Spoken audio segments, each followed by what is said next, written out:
Ginarantiyan ni Senate Minority Leader Alan Cayetano kay Senator Ping Lacson na hindi naman ito malulunod sa baha kung sakali nga na mapagdesisyonan nito na bumisita sa Taguig City. Ito nga naging pahayag ni Cayetano kasunod ng patutsyada ni Lacson sa kanyang social media post na saka na raw siya bibisita sa Taguig City. Ito ay kapag maayos na ang flood control program dito.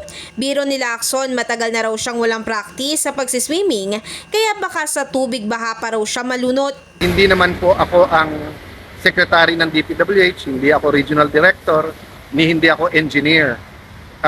So sabi ko, pumunta na lang siya or kung sino man gustong pumunta para makita. Diba? Apples to apples talaga. Ito yung pondo, ito yung project.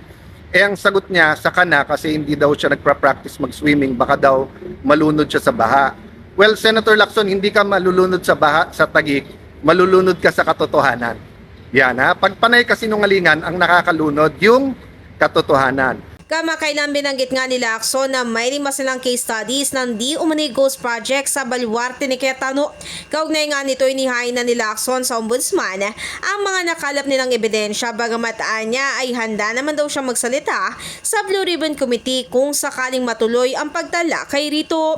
In the heart of changing lives, ako si Brigada Ann Cortez ng 105.1 Brigada News FM Manila, the Music News Authority.